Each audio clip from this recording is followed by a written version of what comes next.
Wow, what an amazing couple of days. I've learned a whole ton of stuff, and what an amazing time to live working on the internet. There's so much cool technology. We've got progressive web apps and WASMs and machine learnings, and there's so much information on how to make our websites so fast.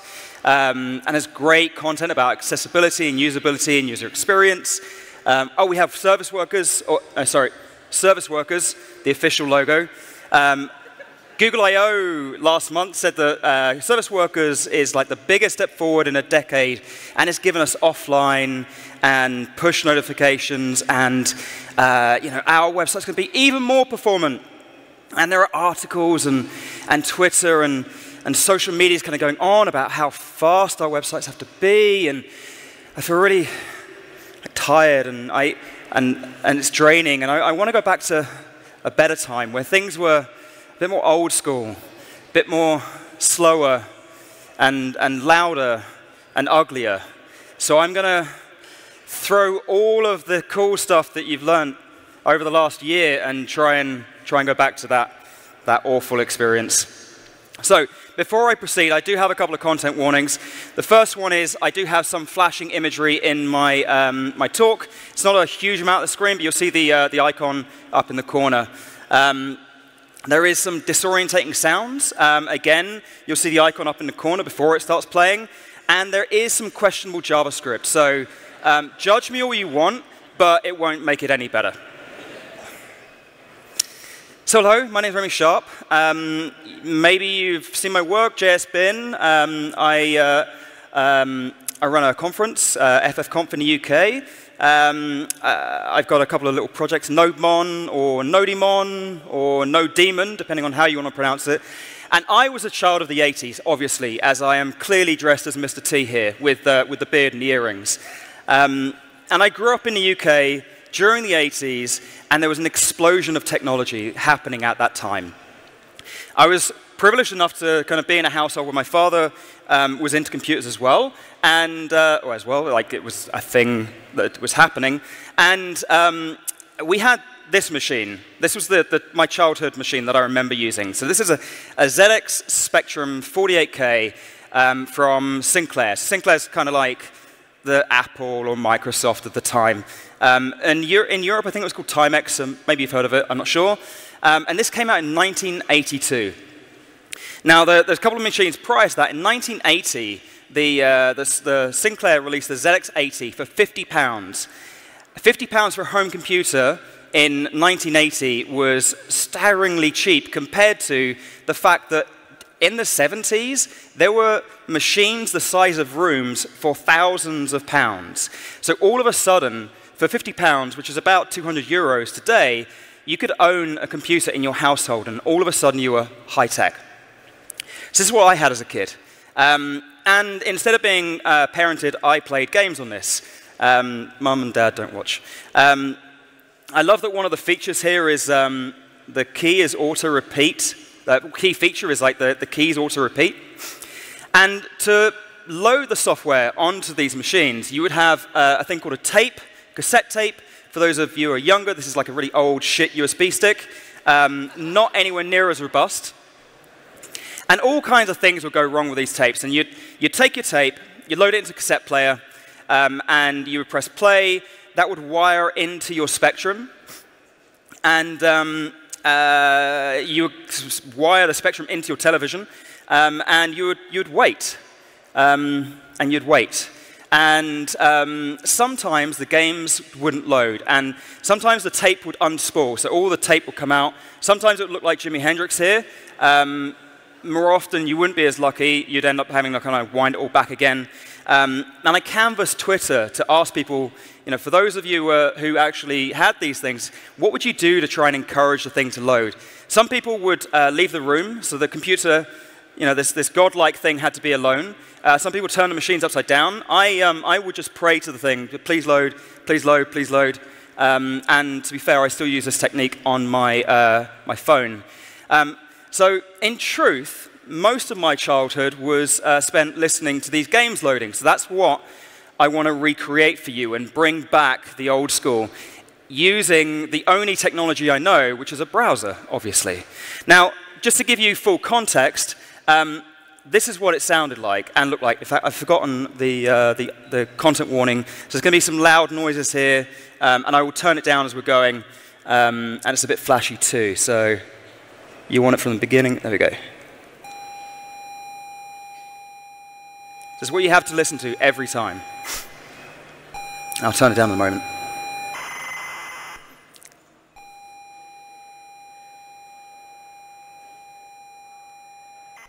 So you're a kid of like 6 or 7 and you're waiting for this game. This is what you have to listen to. Okay? And this is just the loading screen. This is just the thing to tell you this is what it might look like.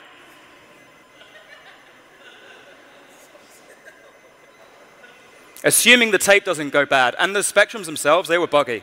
And they would fail. So I'm going to remake that. OK, so the spectrum, that loading experience, one of the key parts is the sound. So the sound is broken up into 3 parts. You've got the pilot signal, which is like the steady tone that happened at the beginning. And then there's a sync signal, which is like a burst of sound. And then I've got data. And what we were listening to just then was data. So I'm like, all right, I can do this. I know that there's a web API for sound. So I'm going to just get a new audio context and create an oscillator. And I'm going to set the frequency of the oscillator to 830, which is about the right frequency. I had a friend basically just open this up in Audacity and tell me what the frequency was. And I connect it to my destination, and I start. OK. So that solid frequency is the pilot signal. Cool. Next bit. OK, next bit is making a very distinct sound. And I know how to make white noise. I know that I can just chuck random data into audio. But this is distinct, and it needs to sound right. Otherwise, it's all wrong. So I've been working on this for 12 months, on and off. Like, not solidly, full-time or paid or anything like that, but 12 months learning about sound, learning about tones and frequencies and processors, and promptly forgot all of that stuff. And you can basically just fill buffers with samples. So I didn't need to know anything about how sound worked to be able to create this. One amazing part of the web that I absolutely love, I was able to go to a website called worldofspectrum.org, and it was filled with like game content, old files, documentation, specifications. There are people who have actually reverse engineered the entire hardware and made it work and documented all that and shared on the web. So I know that the amplitude of the waveform is completely irrelevant. And the way the sound works is that it measures this kind of line as a pulse. So the point where it crosses the 0 mark and goes down below, that is 1 pulse. And this has a length of 855 T-states. A T-state is one operation that the ZX Spectrum can perform. The ZX Spectrum runs at 3.5 megahertz, so it can do 3.5 million operations per second. This is 855 T-states, which is a quarter of a millisecond. So to get this right, I have to make a quarter of a millisecond sound. A pair of these pulses is a binary 0, and twice the length is a binary 1. OK, so I have a bunch of numbers now, and I can use a bit of maths. I take my sample rate of 44 megahertz, which is like the default audio context sample rate. I take my 3.5 megahertz, that's my T-state length. I want to get the number of samples required to match the T-state, the T length, and it's basically the length, so 855 multiplied by T, multiplied by sample rate, plus a little bit more, so they get a whole number. I can't have a half sample. And for binary 0, I get 11 samples. Binary 1, I get 22 samples. I'm perfectly sure no one is going to learn anything from this bit of code, so don't worry if you're not following the code at this point. But what I'm going to create is a buffer that gives me a binary 1 and a binary 0. And here I basically just have the number of samples, which is 11 for 0. I create a float array that has twice the length, and I populate that with a +1 and a -1. And that gives me a binary 0. OK, so now, because I've got binary 0 and binary 1, I can go ahead and get the JSConf homepage. I've got the length of bytes that JSConf homepage is by putting the array buffer into a uint8 array. I multiply the bytes by 8 bits, because there's 8 bits in a byte. Multiply by 2, because there's 2 pulses per bit. Multiply by the length of 1, and I get the number of samples required. So to create the buffer to be the right size to be able to play JSConf.eu.html. I create an audio context, set that buffer, populate it with, like this line here is just magic, okay? And then I'm going to connect that to my destination. So yeah, so this is JSConf as audio. I'll put my volume back up so that you can hear it clearly. I did warn them about not doing too loudly.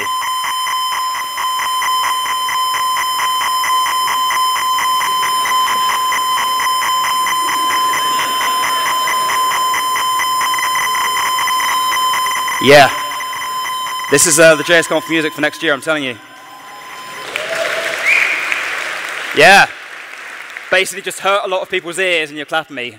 Okay, sound done. Next up is the bars. The loading bar is the other super important part of making awful, loud, ugly images.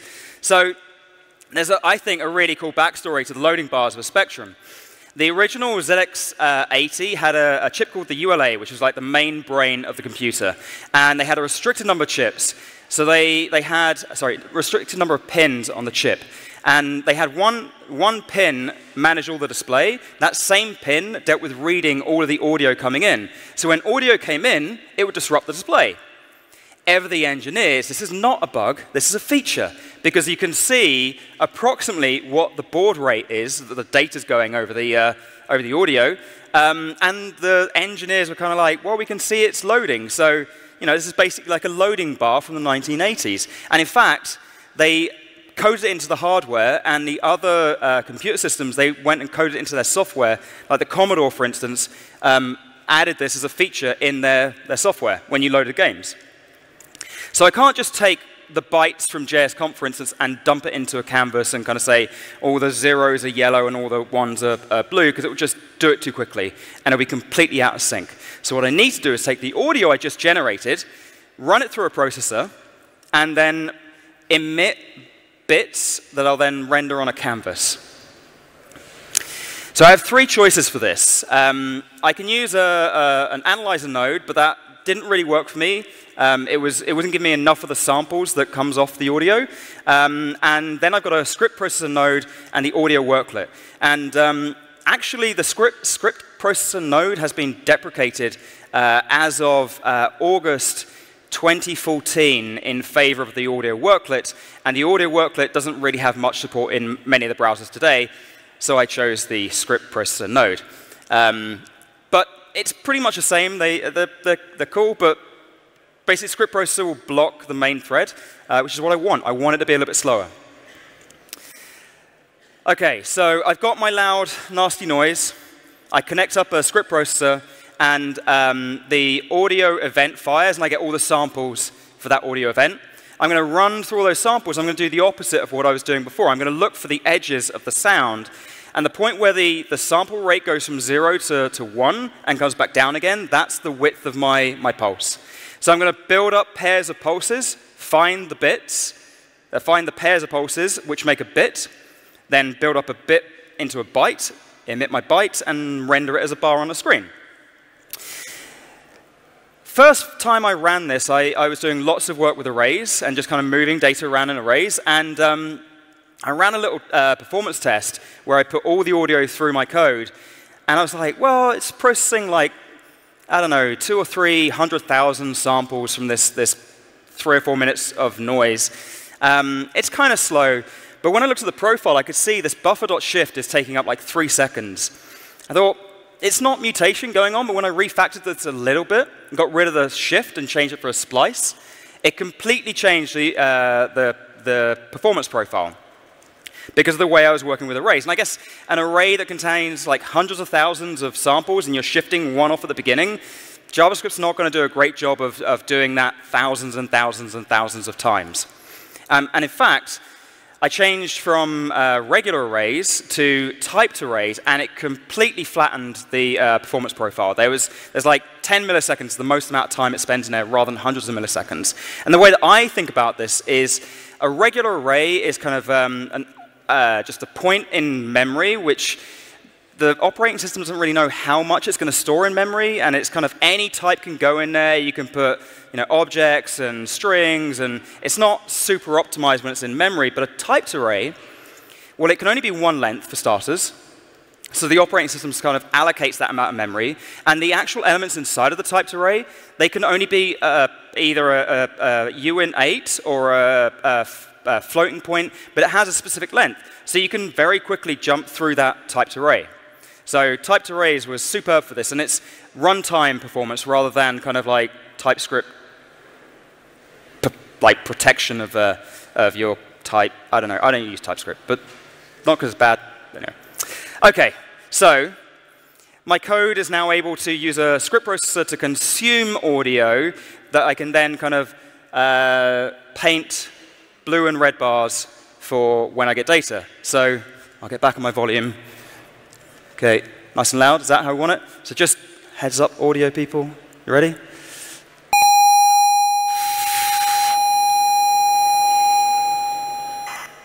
OK. I'll turn down a bit more.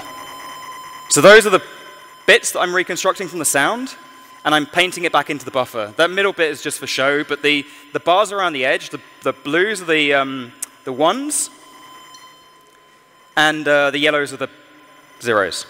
So, yeah. OK.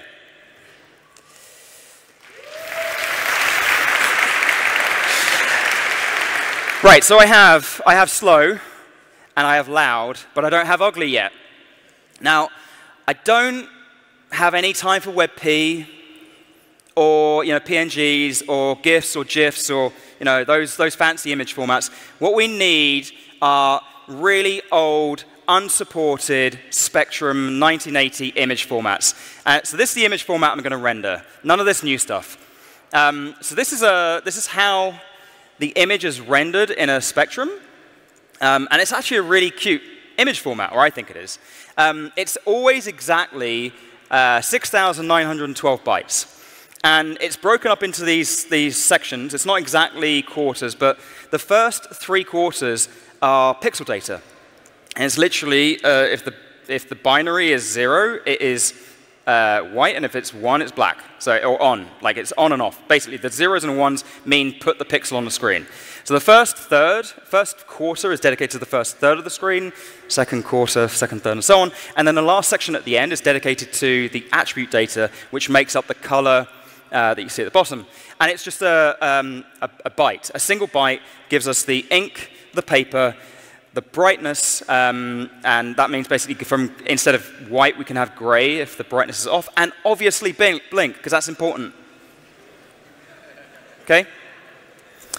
And the great part of this code, I think, is I get to use bitwise operations, and I can say, for any point in my 6,912 bytes, I have this index of like 4,000. Where does that live in the first, in each quarter?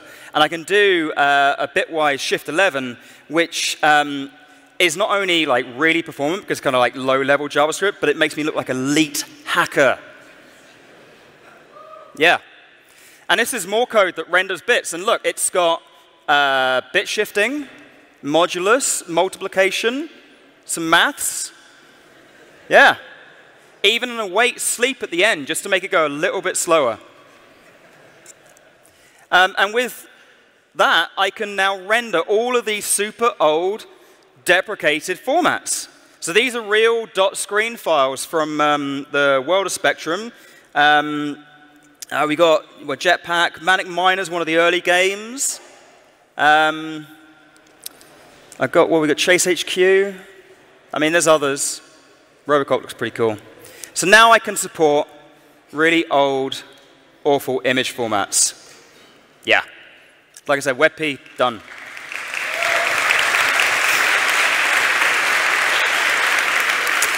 But the internet is littered with pictures of cats, so we need to fix that as well. I'm going to fix all of the old, existing, like old, new images. I'm going to oldify them. Okay? And there's this really, like, I want to say beautiful kind of aspects of these spectrum images because of the way that the pixels are rendered. There's this thing called attribute clash where the screen is divided into 8x8 blocks, and you can only have 2 colors in each 8x8 block on the spectrum. So you would get these kind of like detailed color it doesn't bleed into like other 8x8 blocks. You can only have two colors there. Okay, so fine, fair enough. Take my picture of my cat. I can use a Canvas API to like mangle the bits. So I'm going to take an image and put that into a canvas. So relatively speaking, that's straightforward. I'm going to resize it down to 256 by 192 because that's how big images should be. I'm going to use the Atkinson dither algorithm to get the colors to kind of shift across to the 15 colors the spectrum has. That's easy-ish, depending on whether or not you, like I, know how to copy and paste correctly, which is how I code. And then determine getting rid of the other colors and work out which bits of the ink and which is the paper, and then ditch the other colors to make it work, which was a little bit more complicated. I think I just kept throwing code at it until I got something. So this is just my Twitter avatar kind of loaded into the page. If I can find my cursor. Screen's really big, which means my cursor might be hiding. Come on, there we go. OK. So my eyeball. So this is just the regular image. Then I do the dither algorithm. Okay, and I literally no idea how it works. I just quite literally copy and pasted it and change the colors. So I end up with this. Okay, now that 8x8 block, it's got 4 colors in it, and I can't do 4 colors on a spectrum because it will look too good. I know, right? Kind of too nice. So what I do is I find the 2 most popular colors. In this case, it's black and gray. And I basically absorb, oh no, I think black and red, I don't know, it's going to be a fight. And I absorb the other colors into those pixels, and I end up with this nightmare mask. But this is the attribute mask, and in this 8x8 block, I now only have pixels that are on and off, so I can then kind of put the popular ones back in, and I end up with a compatible image, and I've oldified an image. And I can see this with JSConf. Yeah, so you can see with JSConf the attribute clash just here, where you can see I've got kind of like a darker magenta and a slightly lighter magenta because of the white, like the bright bit makes it white. Anyway, so I'm now able to make images old. Okay, you can clap for that if you want to. You don't have to. Just saying. Okay, so, all right, we're now able to make the whole of the internet awful. I can now wire this up. So I can take my oldify technique, take my mobile phone, I can take an audio cable, in theory, plug it into my laptop, go through the audio process, listen, load the bars, and render an old picture of all you on my computer. That's the plan. Now, the first time I did this, I was like, OK, I've got the code working. I'll just plug it into the computer, and it should work, right? Right, I'm going to turn my volume up. Turn your volume down over in the corner. Yeah, there's going to be some sounds. Or I'll turn mine down a bit. I'll turn mine down a bit. So the first time I ran it, this happened. Yep.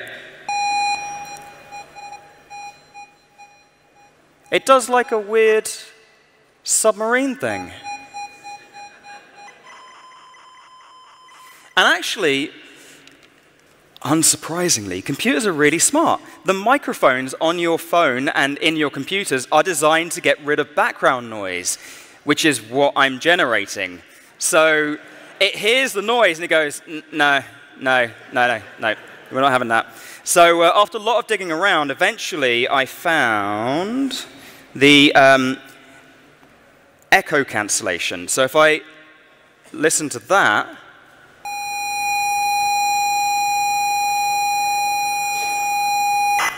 So you can see I've got a perfect samples now. So with the echo cancellation turned off, I've turned off all the cool features in my laptop. I was able to get the awful sound working properly. OK, so just going to do a little refresh. OK, so this is my this is just a Canva spectrum that I made. It's really nothing more than just some text and something to listen to keys. So first thing I need to do is take a photo of you. Yeah, I'll take a photo first. Right. OK. Let's just hang that out there. That'll be fine. OK. So, right. Smile. Smile over there. Yep. OK. Ready? On 3. Right. 1, 2, 3. Hey. Yeah, I think it's OK. You all get your eyes open. That's cool. Right. So I have the photo on here. I'm going to just plug it into the audio jack. I have to get the machine ready, so I'm going to do load, and then from the tape you have to do empty quotes because, I don't know, 1980s. And how's our volume doing? Let's do that like that. I'm going to hit enter, and then I'm going to hit play. Now, yeah. I've also find that sometimes it doesn't work. So I've been able to replicate bugs occasionally. And this is just like, I have to hope it works.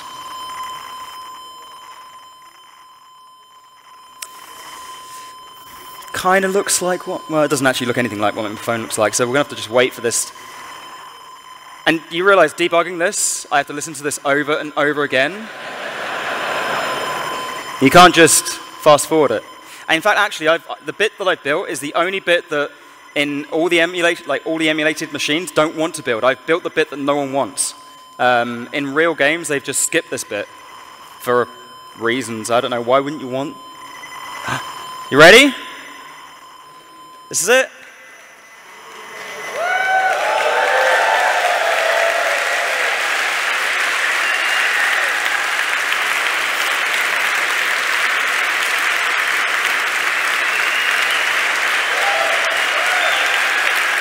Pretty cool.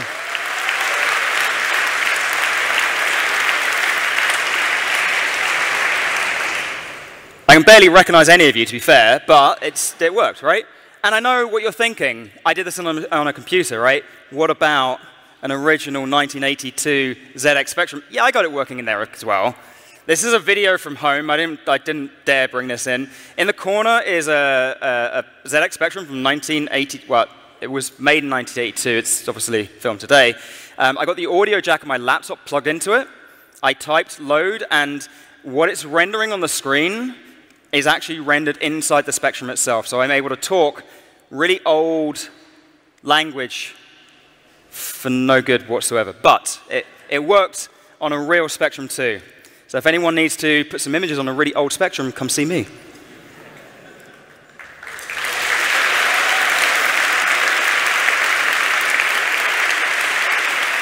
OK, so I'm slightly over time, but the question of why.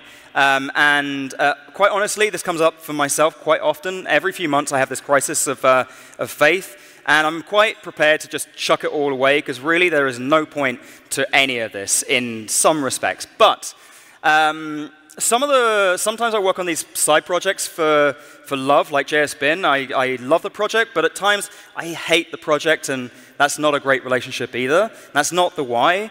Other times I've worked on side projects, and it brings in like client work and paid work because I work for myself. But that's not normally the why I do these kind of things. The why is because I enjoy kind of using code to be creative for myself.